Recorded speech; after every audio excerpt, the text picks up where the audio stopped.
Salah satu amalan yang saya ingin, selain apa yang saya sampaikan, amalan ini mohon diberikan perhatian lebih banyak. Sederhana, mudah, tapi manfaatnya luar biasa. Amalan itu adalah bersalawat kepada Nabi Muhammad sallallahu alaihi wasallam.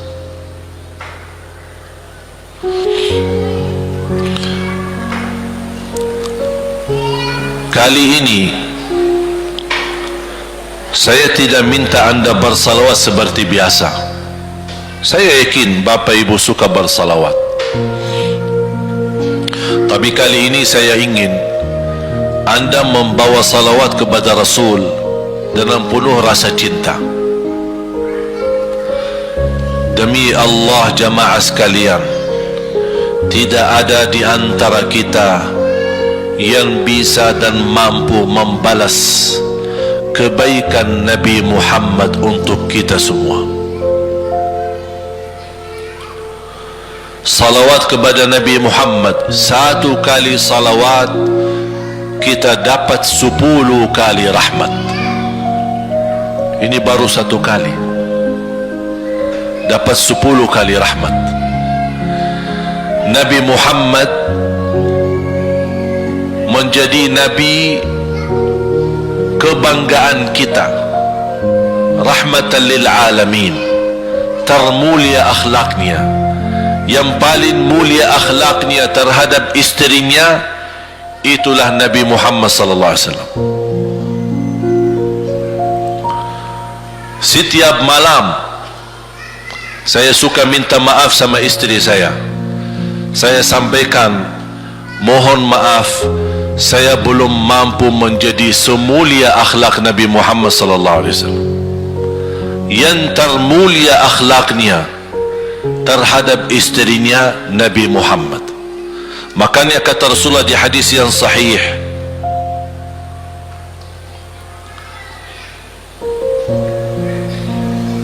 ahsanun nasi akhlaqan ahsanukum li ahli.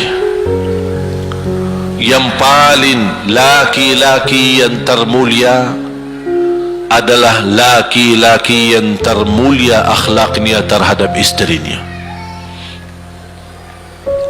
Dan Rasul juga bersabda, dan akulah yang termulia terhadap istri-istriku. Nabi Muhammad itu bukan hanya dengan salawat kita dapat 10 kali rahmat, tapi kita dengan bersalawat kepada beliau dijamin kita dapat syafaat beliau di hari kiamat. Bahasa syafaat yang kita semua sudah tahu, semua berkeinginan mendapatkan syafaat, dan semua berdoa mengharapkan syafaat Nabi Muhammad sallallahu alaihi wasallam. Tapi Bapak Ibu belum tahu sejauh mana kemuliaan syafaat yang kita tunggu yang diberi nanti oleh Rasulullah sallallahu alaihi wasallam. Syafaat Nabi Muhammad sallallahu alaihi wasallam adalah langkah yang kita harapkan, bukan hanya umat Islam, bahkan seluruh umat, Yahudi, Nasrani, Buddha, Hindu, seluruh manusia di hari kiamat mengharapkan syafaatnya yang disebut dalam hadis asy-syafa'atul kubra, syafaat yang paling agung yang Allah izinkan Nabi Muhammad untuk diberi kepada seluruh manusia, yang Islam maupun yang tidak Islam. Karena di saat hari kiamat seluruh makhluk Allah subhanahu wa ta'ala, seluruh manusia, bahkan bangsa jin, semuanya berdiri habis dibangkit oleh Allah subhanahu wa ta'ala. Semuanya berdiri di hadapan Allah menunggu hisab dimulai lebih dari 50.000 tahun. Bisa enggak terbayang berdiri berapa lama? 50.000 tahun. Dan semuanya keadaan laki dan perempuan sebagaimana baru dilahirkan. Bisa enggak Bapak Ibu terbayang? Sekarang mohon maaf, ibu-ibu yang begitu berjilbab, pakaiannya yang rapi dan sopan, Masya Allah, tertib, bersih, make up, cerah mukanya, bisa menarik perhatian. Betul enggak? Bagaimana di hari kiamat?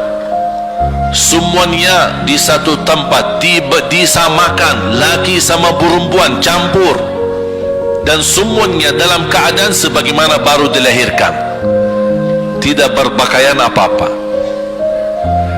Ketika Rasul menceritakan kepada Siti Aisyah pun kaget. Ya Rasulullah, laki dan perempuan sama-sama. Kefikiran Siti Aisyah kemana?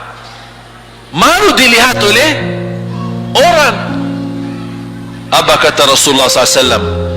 Wahai Aisyah, di saat itu kesibukan manusia pandang kepada Allah Subhanahu wa ta'ala, menunggu hisab lebih daripada kefikiran yang lain.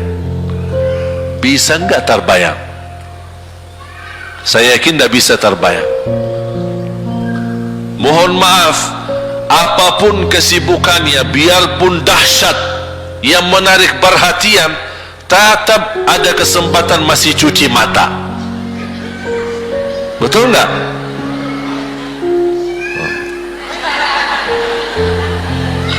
Tapi kalau di hari kiamat beda keadaannya. Apapun yang saya jelasin tidak akan mungkin Bapak Ibu bisa bayangkan, karena itu bukan dahsyat lagi, tapi di luar batas kemampuan kita. Makanya Siti Aisyah sebagai manusia wajar kalau terkejut. Ya Rasulullah, kami dan laki-laki sama-sama.